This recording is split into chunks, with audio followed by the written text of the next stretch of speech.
All right, everybody. It's Kyle T. Mosley of the Black Sports Insiders and HBCU Legends on Sports Illustrated. I'm here with coaches Johnnie Cole and Darryl Steward is on the line. How you doing, Coach? Doing well, Mr. Moses. How about you, Coach Johnny J.C. Cole? And Coach What's going Cole. on, man?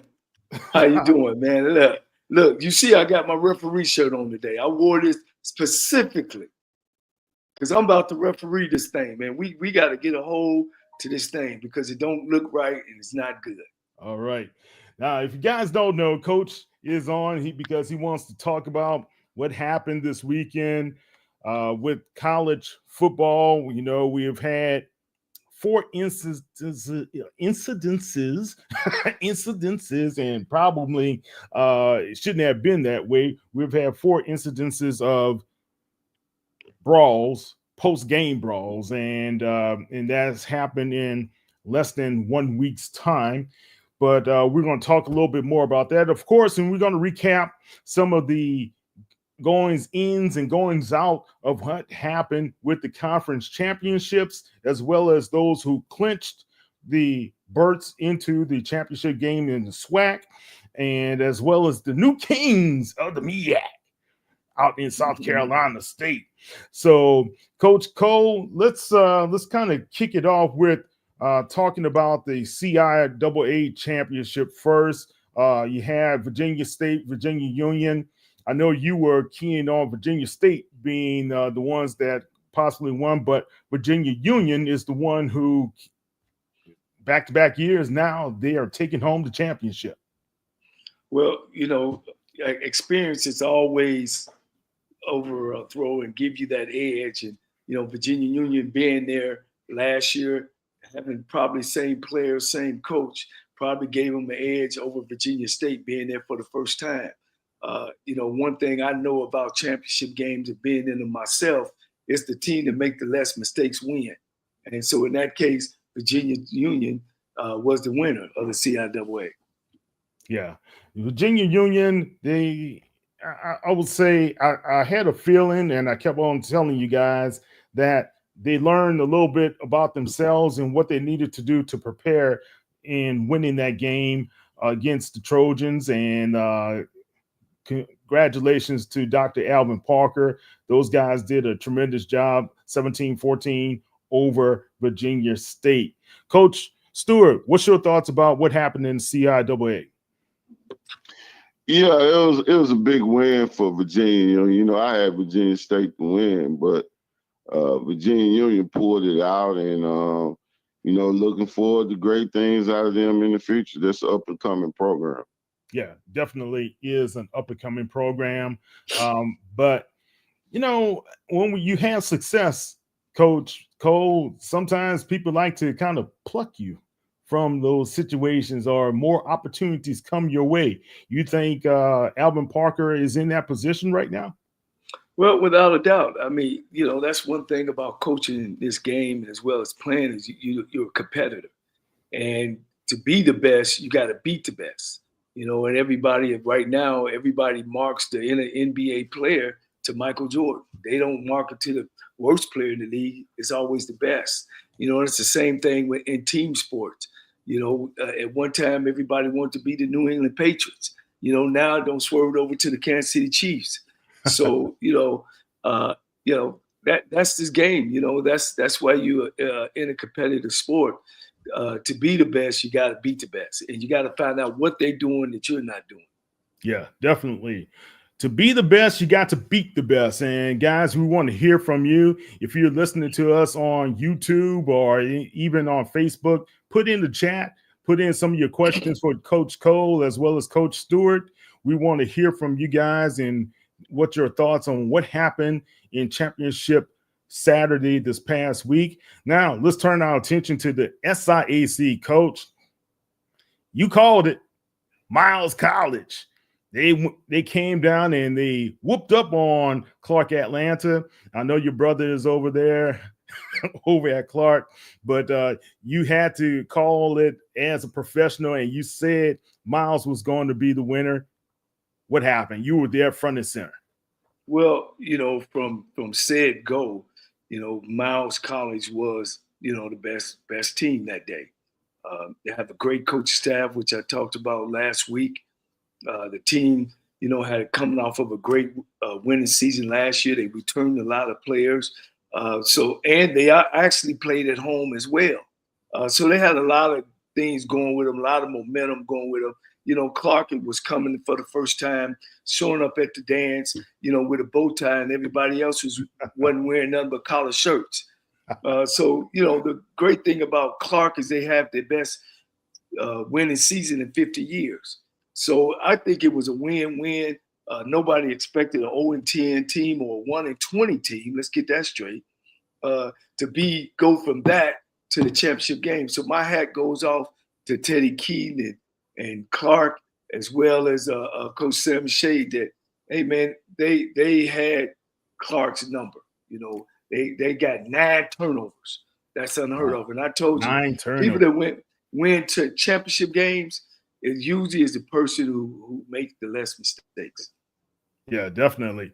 There was an old stat that Sean Payton used to say when I was covering the Saints. He said, if you win the turnover battle, 80% of the time, you're going to win the game. 80% of the time. And that exponentially, if you have 9 turnovers, man. So that was outstanding. Coach Steward, talk about your thoughts about Miles as well as Clark. Well, when you look at these two teams and the way they match up, clearly Miles is the favorite. I would just really have to applaud Clark and their staff, LC and those guys over there, Coach Keaton, for the job that they done, man, because Clark hadn't been there in a while, I believe over a decade, and that's a long time. So, just getting those kids schematically to get used to being in a championship game or thinking like a championship player, it's a lot that goes into going into these games. And so clearly, Coach Sam Shade has been there before. He's done it on a high school level. Now he's carried over onto the collegiate level. And, you look for great things out of Clark for the near future, out of both of the programs. The recruiting is probably going to be at an all-time high.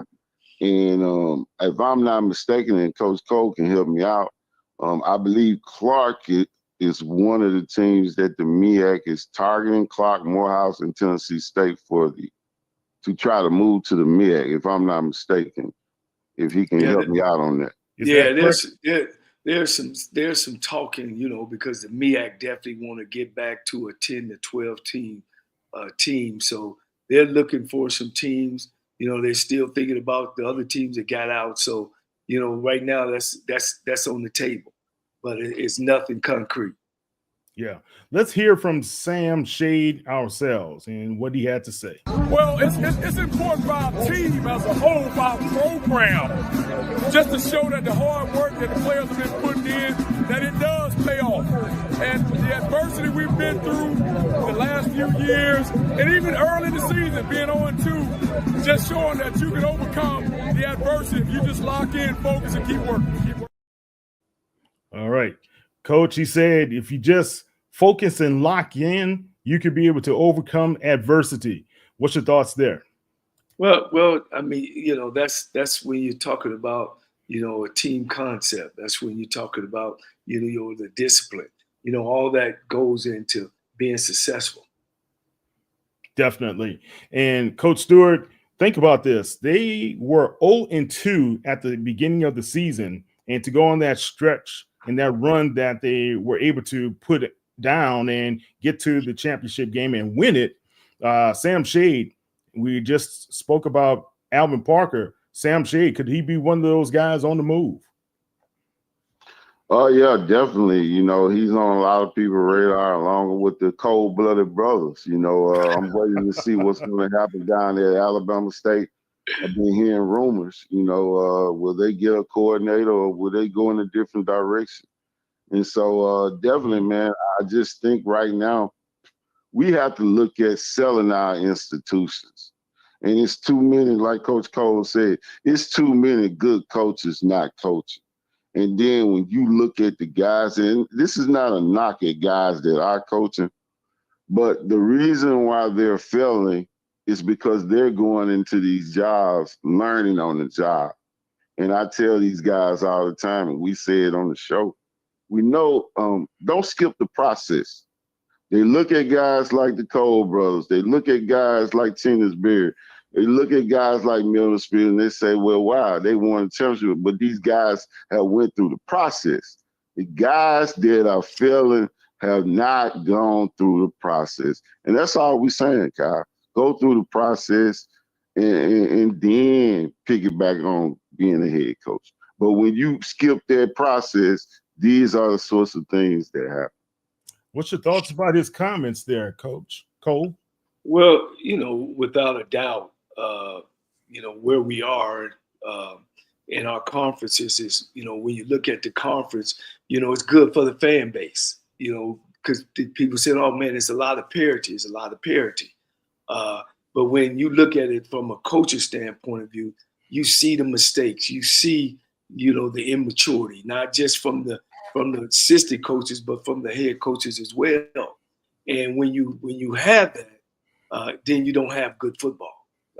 You make blatant mistakes. Your football team is not ready. Your football team is losing to an 0-10 team. You know what I mean?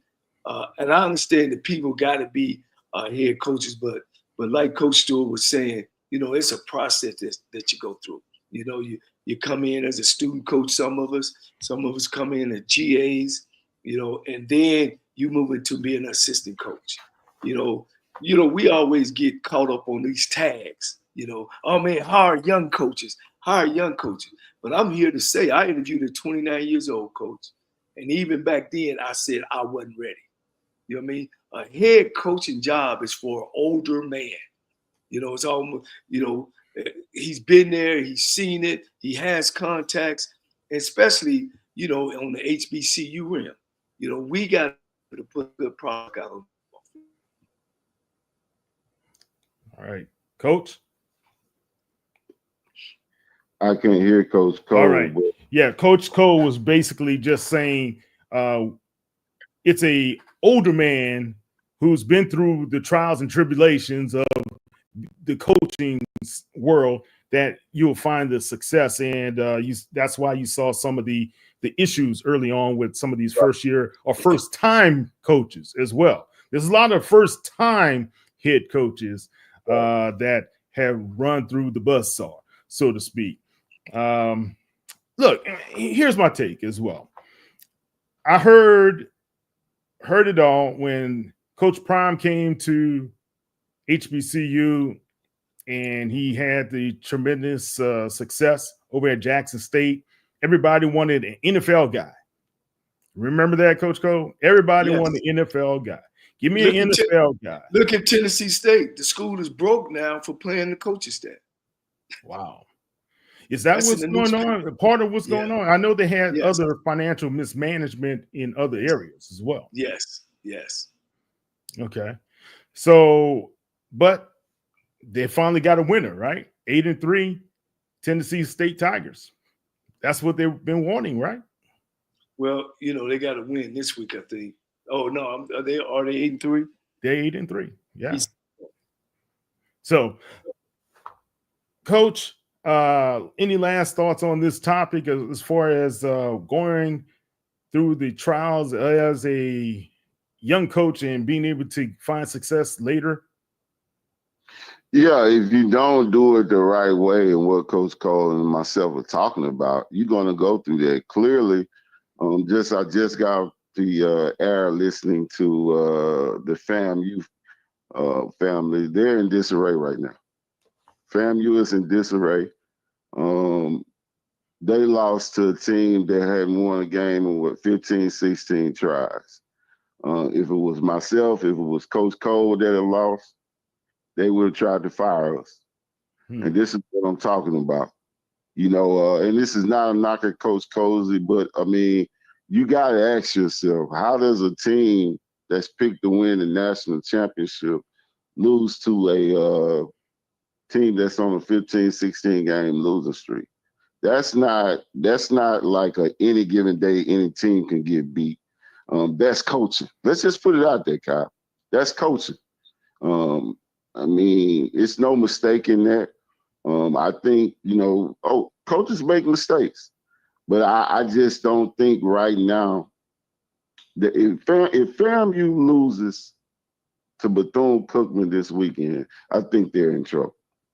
I really do. And this, like I said, it's not a knock at Coach Cole. You had some great qualified candidates for that job. And I don't know, man. I just think sometimes when the presidents look and they say, well, where do we mess up? And, some of these schools are not even interviewing. That's what's surprising to me. That is very alarming that you're not interviewing for a coach and you're dealing with young people's lives. I want to ask Coach Cole to piggyback on that. Just talk about that because we have too many programs that are struggling. Well, hold on. Before Coach goes into that, we'll be back. We got to pay some bills. So guys, keep on following us on the Coaches Speak. We'll be back in 2 and 2.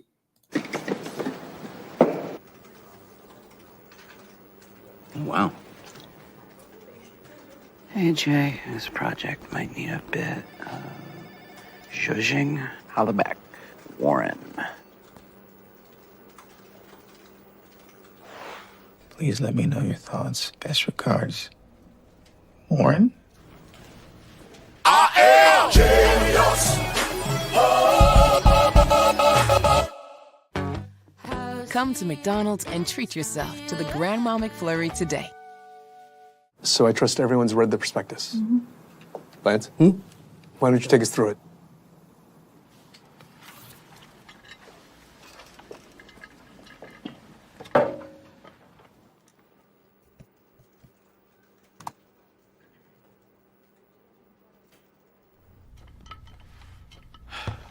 Let's get into the prospectus. Okay. I am genius.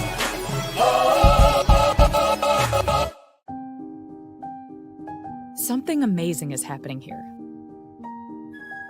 Climate researchers are weathering a data storm. That's because CDW transformed their devices and infrastructure with Lenovo ThinkPads and powerful edge-to-cloud solutions, delivering faster insights and increased performance, giving them the scale to stay ready for whatever's next. Make amazing happen. Lenovo and CDW.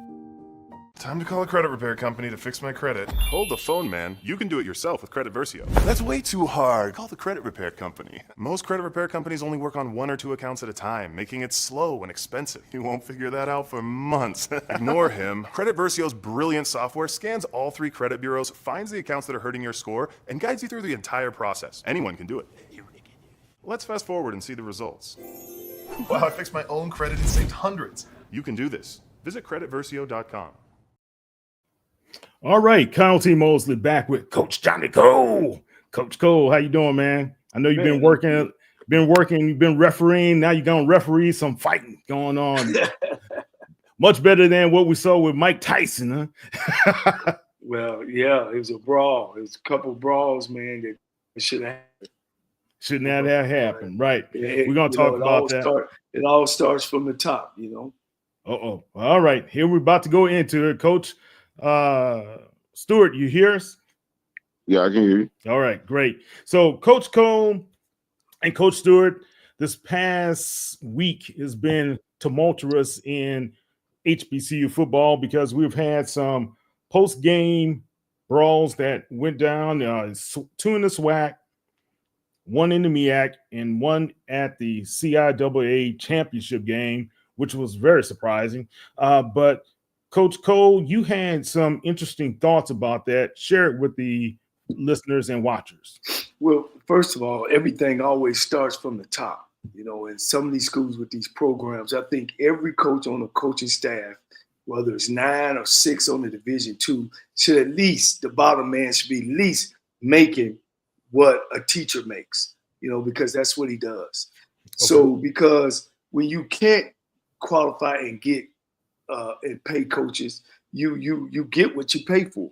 You got some coaches making $10,000. You got some ain't making nothing. So that's what you get when you can only own some of these staff. Look at Clark. For instance, I could talk about Teddy Keaton. They only got four full-time coaches that's there during the day. Then the rest of the guys come over in the afternoon. So you really picking up guys. It also hurts the quality of football. All right. So we start from up top.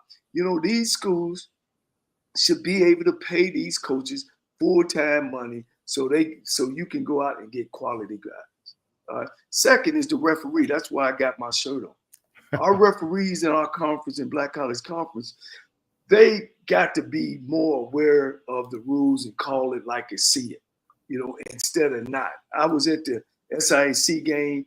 The guy kept on hitting the quarterback after the play.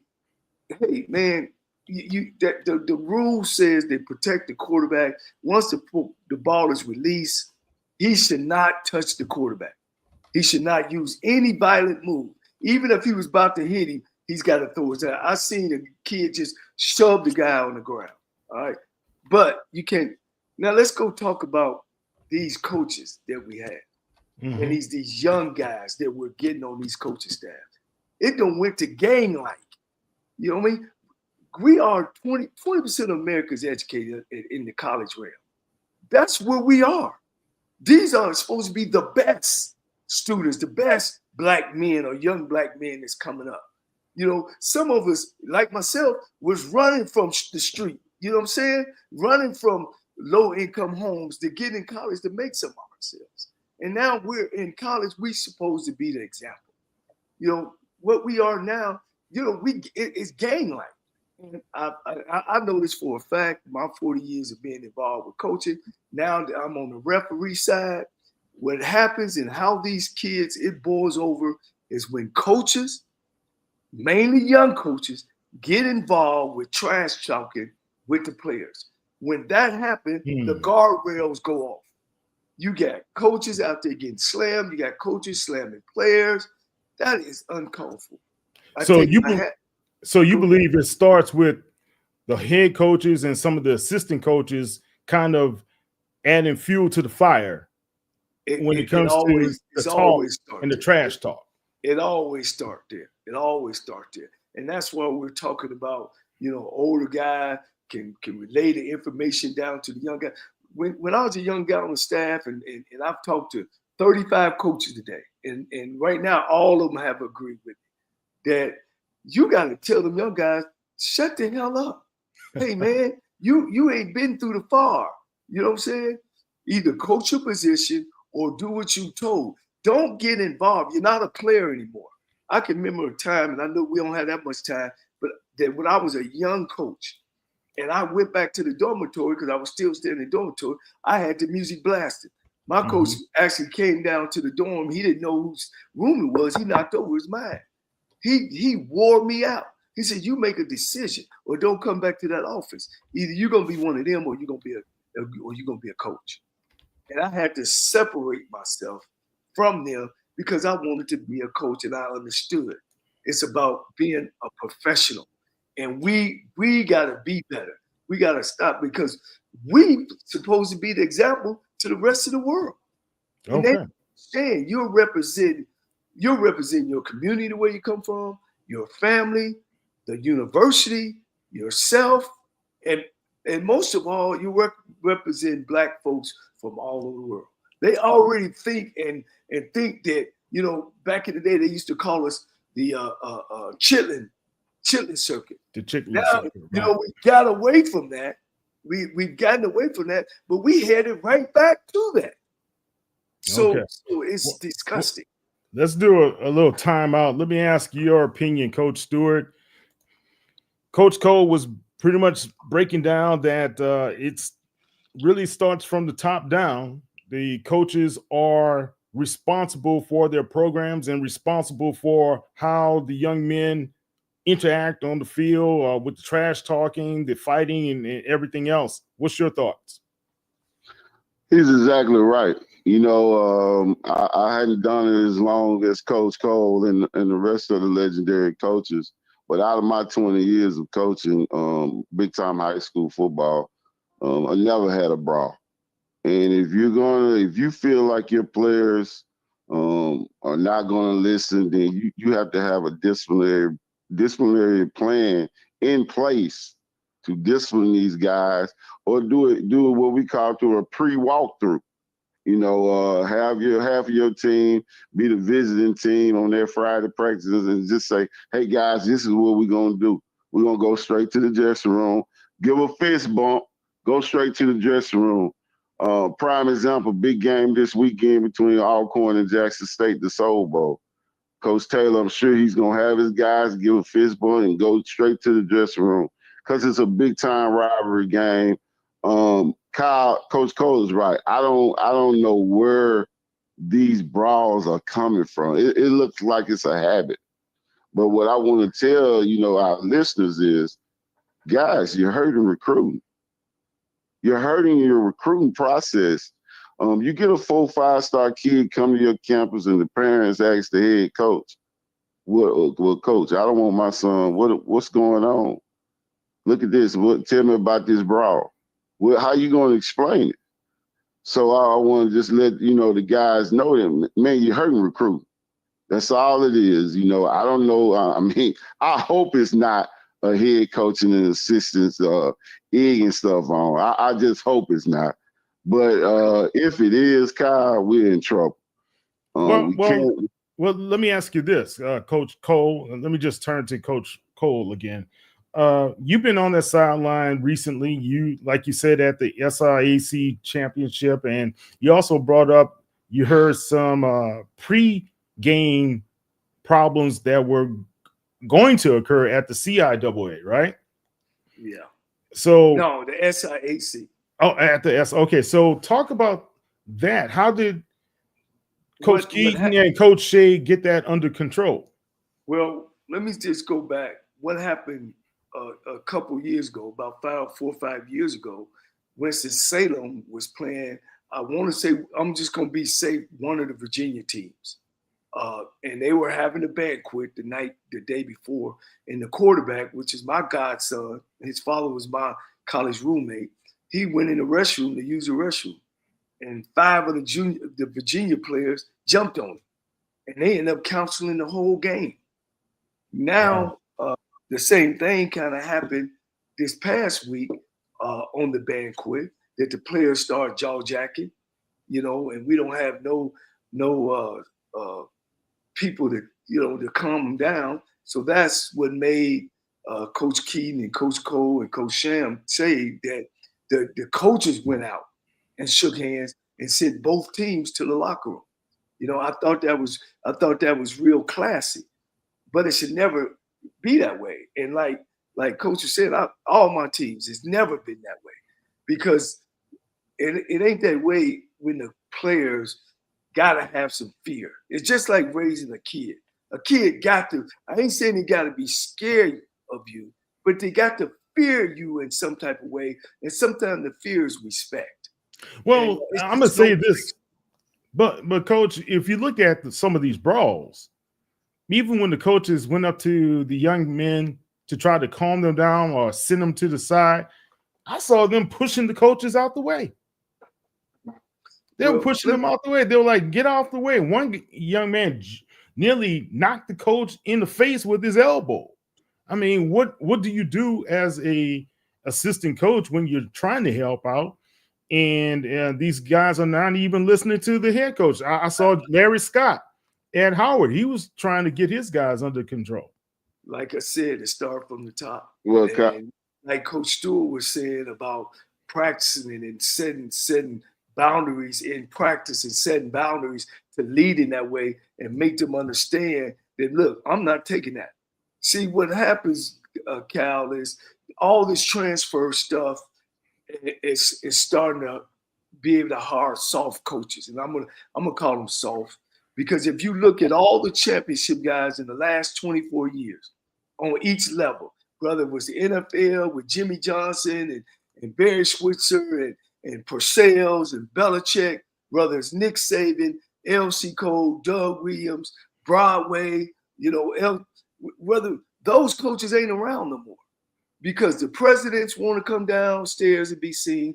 The athletic directors want to act like general managers per se and want to come in the locker room and tell you this. And they hiring guys that they can do that. That's why Jimmy Johnson left the Cowboys. He asked Jerry, let me handle the team. You handle that part of it. You see what I'm saying? Mm-hmm. And that's what you get. You're not getting strong, direct coaches anymore. You know, those guys is almost, and I told you, Coach Stewart, and you're the last 24 years, Coach Stewart, in the SWAC conference, maybe 2 or 3 other coaches are still in coaching. Still in coaching. Not at another position. They ain't even on the sidelines. So how can our young and our guys come through? Because it's very important that we teach the young guys the trend. How can they learn? And so it makes our football look bad, and it's a disrepresentative of who we are as Black folks. Yeah. Coach Stewart? Yeah, Kyle, I wanted to piggyback out what you just said. And Eddie Robb used to tell me all the time, don't ever forget to go over your orientation process. That's when you talk about the policy and procedures of the university, the NCAA rules when you talk about fighting another team. You go over all these things in 2 days, but you also piggyback on your rival games off of it on your Fridays when you get into the hotel or when you go to the local high schools and do a walkthrough or wherever you do your walkthroughs at. Let your players know, hey, man, we're going into this game. We're going to win it. But you got to keep in mind, we can't let penalties. We can't do nothing stupid. And I got to agree with Coach Cole. It's coaching. You're supposed to know these things going into the head coaching position. And right now, with all these brawls, something is seriously going on. Can I add something too, Coach? Here's another example. And I did this to follow John when I got to Lane. Lane was 0-100 when I got there. Kids fighting and everything else. So what I done was I said, okay, we're not gonna wear warm-up suits when we travel. We're gonna wear your own clothes, and then when we get to the hotel, we'll put the warm-up suit on. Because here's what kids do. You put them in the warm-ups, they'll wear those warm-ups the whole damn weekend. From Friday to dinner to going to the game to getting out to the game. When I seen that, I put those kids in collar shirts and pants and belts on and these flip-flops, house shoes, all that. None of that, Coach. None. When we go on trips or road trips, it's about business. It's a business trip. It's right? business. I'm preparing these kids so when they graduate from college, they can move on to be CEOs. That's the teaching that and that's the teaching that these kids should get. We and when I say we, me and my brother, when we were together at teams, we just didn't have it, Coach. You know what's happening? The prisoners are running the prison. Oh. And it's even throughout public schools. You know, everybody is catering to the kid. And I just disagree with it. I'm in teaching now. You know what I mean? You got to meet the kid right. You got no. Here's the rule. We got to go by the rule. Yeah. Let's pick this back up in a minute. You guys bring up some valid points. And when you talk about the young people of today, you also have to talk about the parents as well. And unfortunately, the guardians as well. So there's a lot of different elements to this whole thing. I would say more layers to this thing. I am Kyle T. Mosley, HBCU Legends. We'll be back in 2 and 2. November is American Diabetes Month. And while nearly half of us have diabetes or prediabetes, every story is personal. There are stories of strength. Every day is different. Not one day is the same. Hard work. No es tenerle miedo realmente a la enfermedad. Es saber cómo combatir la enfermedad. And heartbreak. When she passed away, it was because of diabetes. But no matter your diabetes story, we fight for you and to find a cure. Join us at diabetes.org. To the inconsiderate monster who has been stealing my pudding, I hope your conscience eats at you as you have eaten my pudding. Bring my pudding back. I wish you the worst, Dale.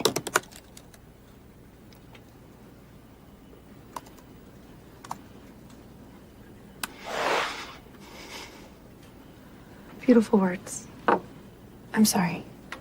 Thank you. I am genius. Come to McDonald's and treat yourself to the Grandma McFlurry today. So I trust everyone's read the prospectus. Lance, why don't you take us through it?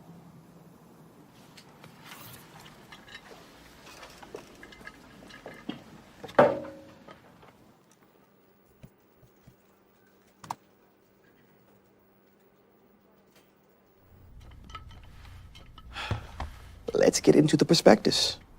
Okay. I am genius.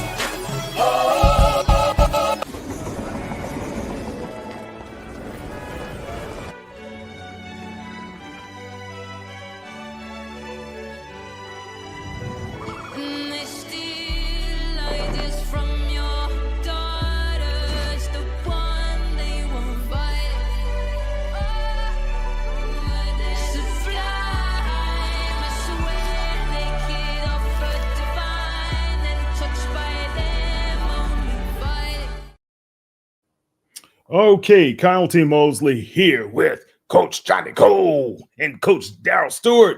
I got my guys on the line. We talk about a serious subject, though. We talk about how to be able to get this under control, or some ideas, at least, how to get this under control with the fighting that has been existing. The brawls has given HBCU football, in a lot of ways, a black eye. Now, I look at it from a media standpoint. You don't want negativity out there about what's happening with HBCU sports, because then there's these network deals that are coming up. You have the ESPN deal with the SWAC that's coming up. You have the other deals with HBCU Go, as well as HBCU Plus. They're getting into some deals as well. So how's that going to affect the colleges as well? But more so, when I taught at Hope Academy in Houston, Texas, my pastor, Dr. Cofield said this. He said, we are not teaching just regular kids. We're teaching industrial strength kids nowadays. And that means they're from the different element from the street, what have you. So you got to handle them differently, and you got to be able to understand them. But to understand those kids sometimes, Coach, and I'm going to throw this to Coach Stewart first, Coach Cole. Coach Stewart, to understand these kids, you've got to be able to do what? Let me ask you that. Do what? Well, you got to be able to give them a self-assessment of themselves. You know, that's for the head coach to do when you go in and on a recruiting visit. You want to get to know the kid and what's his strength, what's his weakness, what he likes, what's his dislikes, what's his major, because, you got to realize, yeah, we want these kids to go to the next level, but they're coming to college to get a degree in education. And so I just think, but here's the thing, Kyle. All of that falls under coaching, the learning process. When you find out all these brawls are going on, when you bring these head coaches to discipline, you find out that some of them don't even know the process. What do you mean? You don't know the process. What process? What process we talked about, Coach? Simply as what we talk about with the brawls. Now, I know people are tooting his horn right now, but I want to say this. South Carolina State hadn't went through a brawl the whole year.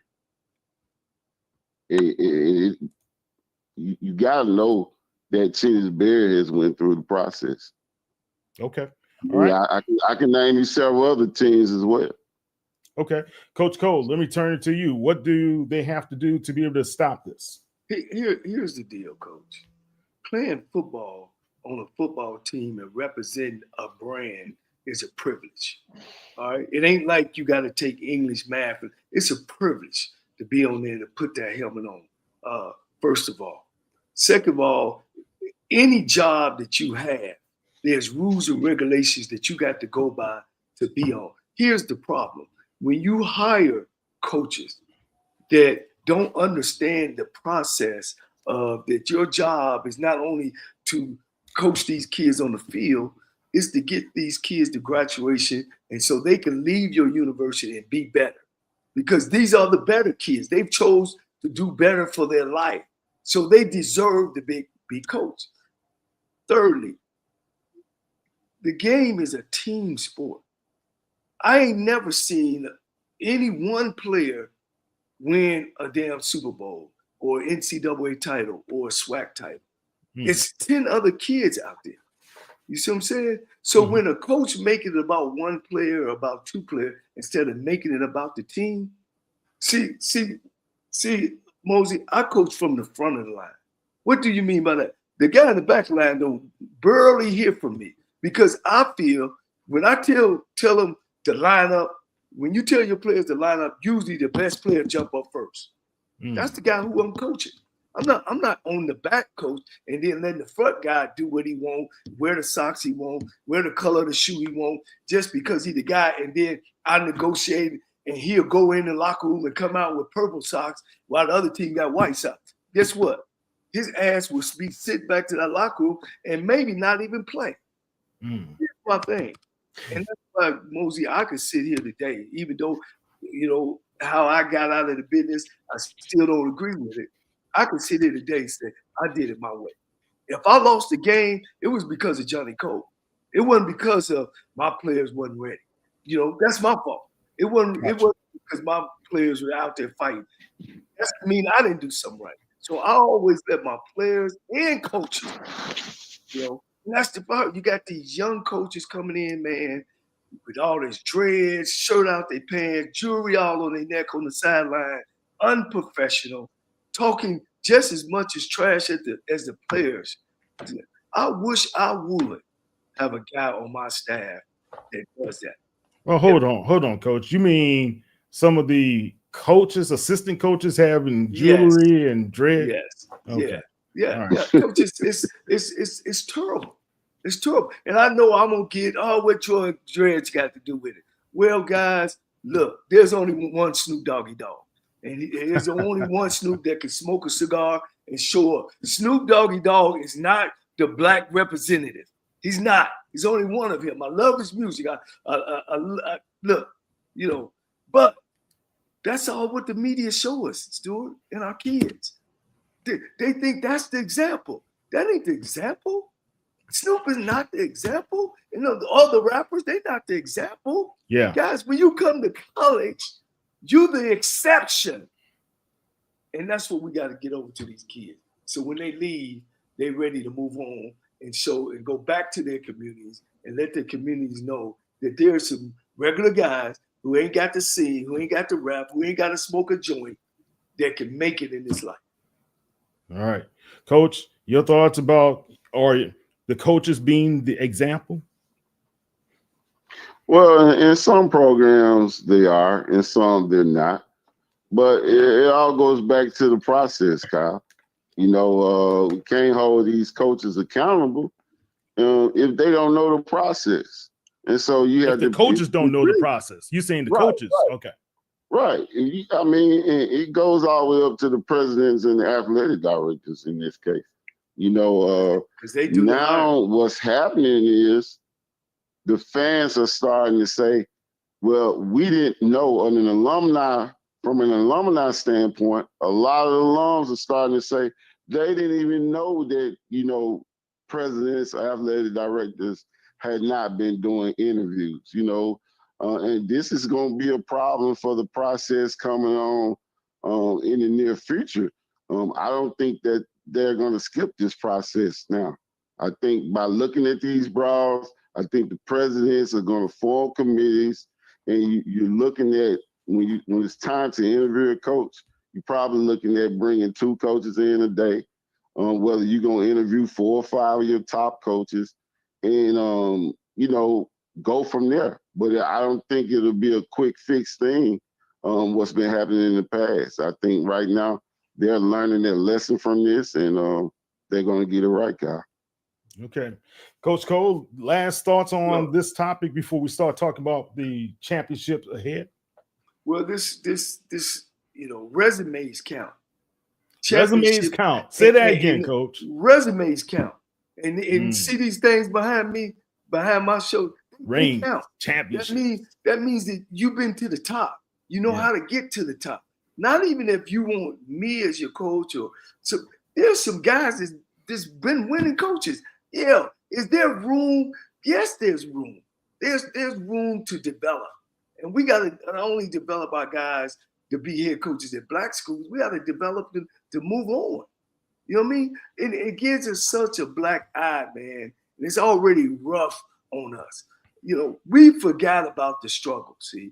We feel we feel like now that we've made it. You know, these kids feel like, oh, well, let's not talk about slavery. Let's not talk about. They understand that people died for us to be here. You know what I mean? And we were successful. We averaged larger crowds than we did then than we do now. You know, these black kids now think, oh, this just started. Man, this has been going on. You know, and so. I just think that when you coach a group of guys, and I'll give you an example, the Army and the Navy, when have the Army and the Navy been in the top 20? And they got the worst players, but they got the most disciplined and they academically strong. And they work as a team. And they win it. And they work as a team and they win it. That's right. That's my answer. I'm done with. That's my answer. You know what I mean? Okay. They win, and you'll win championship if you get disciplined always from the coaches to the manager, the trainer, and even the person to clean the damn field house up. Definitely. All right, guys, we will be back, and then we're going to talk about what's happening in the SWAC championship and who's going to win and who's going to go on to the Celebration Bowl to meet South Carolina State.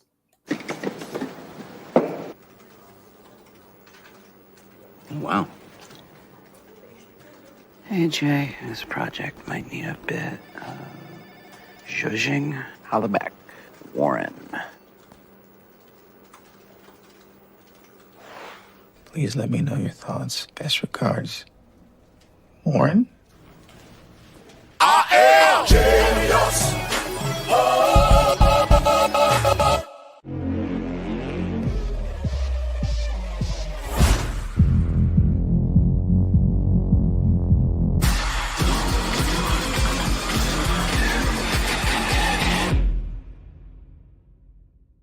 So, what did you think of the pitch I emailed you?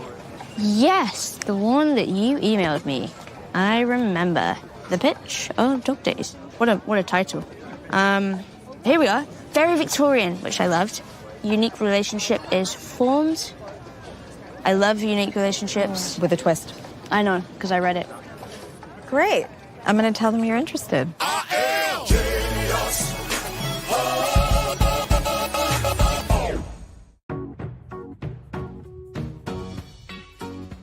This is not just delivery. This is knowing even superheroes can use a sidekick. Walgreens.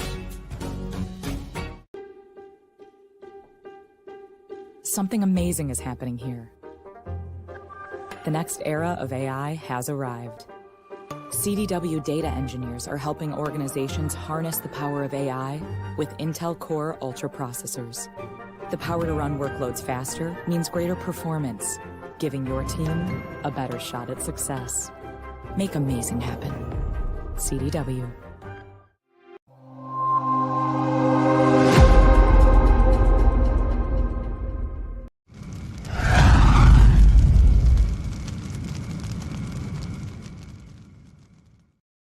All right, guys, Kyle T. Mosley with Coach Johnnie Cole and Coach Darryl Steward on the line.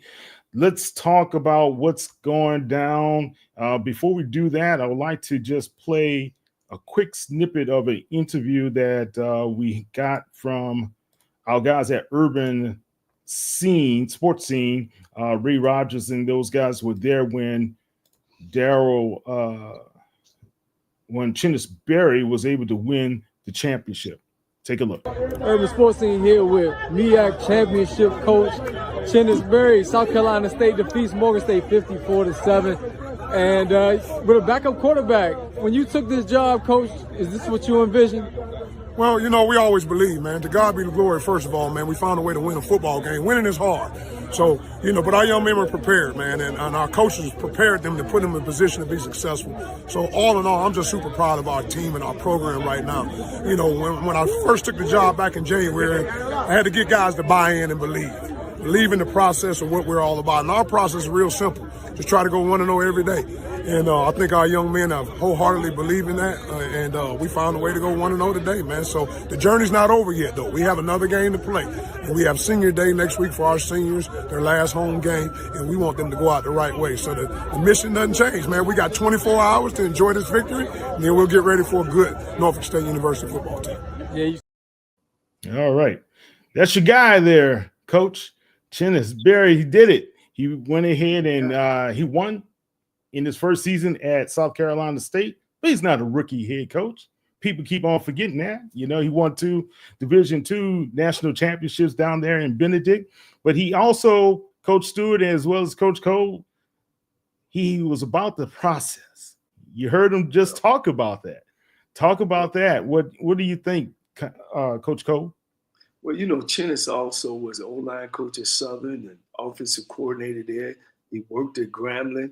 So he's been around. Me and Chennis spent a summer with the Chicago Bears. We were roommates, and he had that type of mentality. So I knew anything he had touched was great. I just wish that my school would have reached out to me, which is Texas Southern University, when we were searching for a coach, to say, I would have put my finger on it right then and there. We don't need to talk to nobody. We need to start negotiating a contract with that guy. So it doesn't surprise me that where he's at, when you look at that league, you got Delaware with a young coach. I thought that Coach Odom would do better at Norfolk, but this is 4th year. He fell off. You know what I'm saying? And then you got North Carolina Central, Trey Oliver, who's right now, to me, is the best black coach if you rated him in black college football. And, Chennis was able to get by him. So, it doesn't surprise me that Chennis Berry is successful. And let me say this, he will be successful everywhere he go. White, black, PWI, it don't matter. Yeah. Let's hear from Coach Graves. It's a blessing, and it shows that if you stay faithful, you trust and believe, he'll work it out for you. And then it just says 32 years, and I've heard all the he don't have any experience, and all his experiences at HBCUs, or he's not a celebrity, he's not this, he's not that. I'm a football coach, and I'm a winning football coach. And I said that, and I stand on that. All right. Coach Graves say he's a football coach, he's a winning football coach, and he stands on that, Coach Stewart. And you're down there in Baton Rouge. Talk about that right quick. Hey, man, I'm so proud of Coach Graves because, to wait 32 years for your dream job like that takes a strong mental process to do. Some of us don't have that long, but he did. And man, just what he's done at Southern in year 1, man. A lot of people wasn't happy about the hire, but he proved them wrong, like he said. And Kyle, you gotta understand this, man. One thing about the reason I give Coach Graves a lot of credit is because he's going through 3 quarterbacks, and he's finding a way to win week in and week out. He's finding a way to win, and like I said, one thing about Southern, Jackson, Florida, and them and Grambling, they're not going to lower their process for anybody. These are blue blood programs. If you don't come in winning, you could get fired. And so for him to respond like that in 32 years, man, I give him all the praise and the glory, and I wish him the best going in. But of course, I'm rooting for the Tigers. The job that T.C. Taylor has done is a phenomenal man going behind Deion Sanders. And I think he deserves Coach of the Year because you got to realize T.C. Taylor lost his whole team, man. And to go in there and win like that is unbelievable. So got two head coaches going into the game. That's well deserving, Kyle. Okay, let's take a look at their celebration at Jackson State.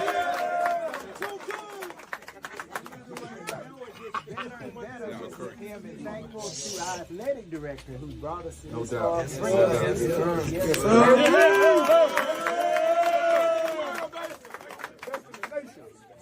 To this amazing team, I had no doubt that you all were going to get us here, and I know where you're going to take us to as well. So I'm grateful to you all, best team ever. Y'all keep doing what you do, and congratulations. All right. That was the celebration there. Coach Cole, you've been in those locker rooms with the celebrations, and you got those rings in the background to prove it. How does it feel when you get to this point where you win the conference championship, but you got another one to be able to play for? Well, Coach, it's a great feeling. I mean, it's one that you can't explain to somebody that ain't been there. You know what I'm saying? All the hard work, all the stuff that you go through, dealing with players, dealing with parents, dealing with administration. It's just a tough job, when you're coaching HBCU. But one thing I want you to point out, both of these two gentlemen that's playing for the SWAC championship are HBCU graduates. That's a good point. My man from Southern, Terrence Graves, graduated from Winston-Salem State.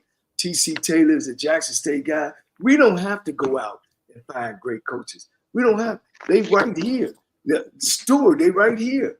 We could go get some high school coaches and move them up to some coordinator positions and move them in. Man, we got to protect, guys. We got to protect the 20 black teams or the 40 black teams that we have for black college coaches. I just feel that, man. I believe you got to take care of your own because if you don't, nobody will. And I understand it's about being in the United States, man. But they protecting their jobs. You still got a football team that's 75% African American, that's led by a white guy. I'm not prejudiced. No, I'm not racist at all. But I'm a little prejudiced about my HBCU fellow men that have went through and walked those hallways and slept in them dormitories, and that looks like me.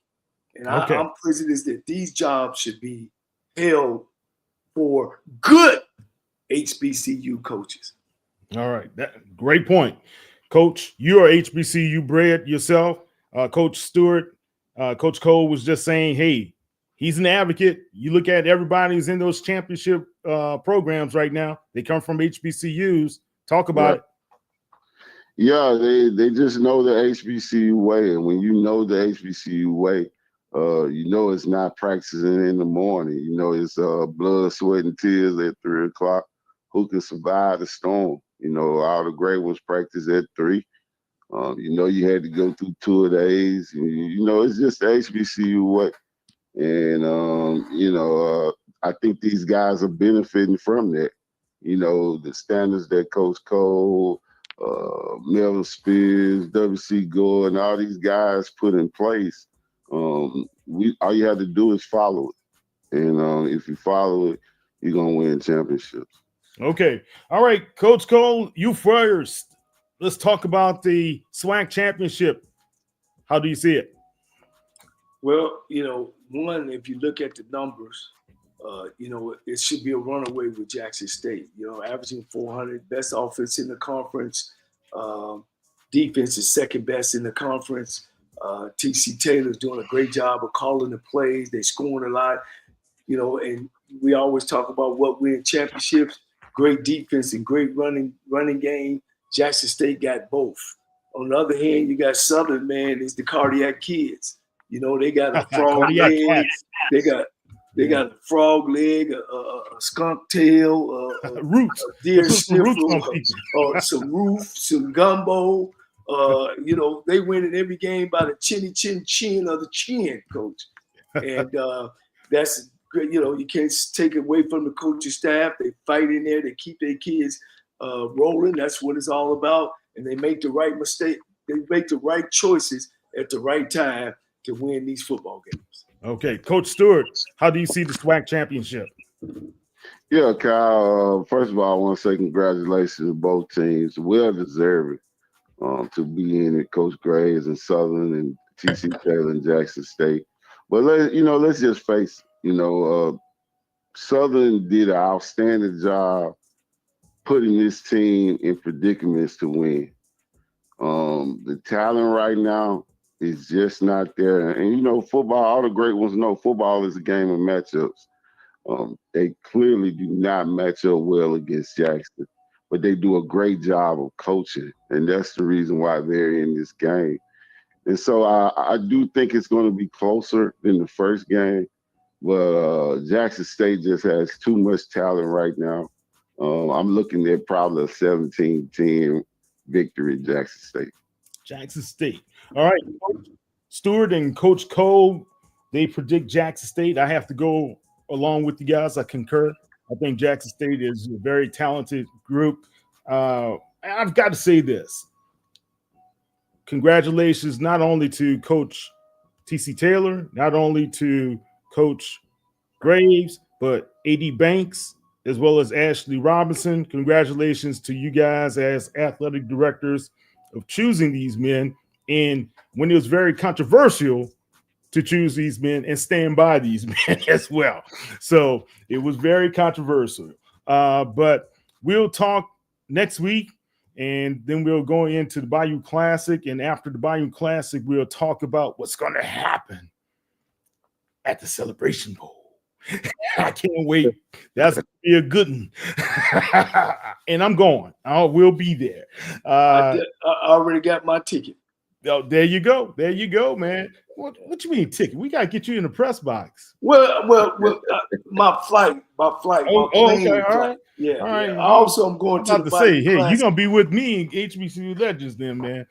I'm gonna be at the Bayou Classic in the Turkey Day. Well. I'm gonna get out here next week.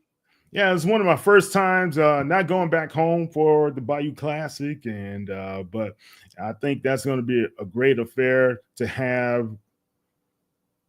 I think Mickey Joseph wants to be able to go out winning and go out swinging on this one. You know, back home, he as well as Coach Dooley. You know, he's a Fortier guy, Fortier High School. We used to whoop up on them. I just got to tell you that. McDonald 35, we used to whoop up on Fortier. Fortier used to be here. Not my years. Yeah, I'm going to hear just about like that you, from. Just like you cheer for Morehouse, but not your years. All the time, baby. All the time. Look, you gotta. I'll bleed the maroon. Trust on that. I just heard from Dr. Granger. Dr. Granger said there's a soccer team made the championship, the first in history for the Texas Southern. They are the champs. Congratulations to those individuals for their soccer team being the champions. All right. Coach Cole, Coach Stewart, thank you very much. Guys, follow us at HBCU Legends on Sports Illustrated. So go to hbculegends.net. You can also check us out on all social media platforms at HBCU Legends, as well as you can check out Black Sports Insiders at Black Sports Inc. on Twitter, or what we call X. And we may be going over to Blue Sky with everybody else. Everybody been skying out on Twitter and going over to Blue Sky. But that should be interesting as well. Coach Cole, tell everybody how they can find you on the World Wide Web. Well, man, Facebook, of course. My phone number, 334-318-1141. Coach putting out his phone number, guys. HBCU Gold. On the X, Cold-Blooded 9. Cold-Blooded. JohnnyCole.tsu@gmail.com. He put out his email and his phone number, and he means he's serious. You guys can contact Coach. He responds. He's not like Coach Stewart, though. I'm just clowning with you, Coach Stewart. Tell everybody how they can find you, Coach. Yeah, you know, all you got to do is get in contact with my agent, Kyle T. Mosley, first, and then you can. But all serious aside, you can contact me at Tycoon League 2 at See, gmail.com. Tycoon League. Oh, hold on. You heard what they say, Tycoon League. So that means he making some bank. He don't want to share none with me, but that's okay, Coach. Also on HBCU Legends podcast with the great Kyle T. Mosley. Oh my goodness.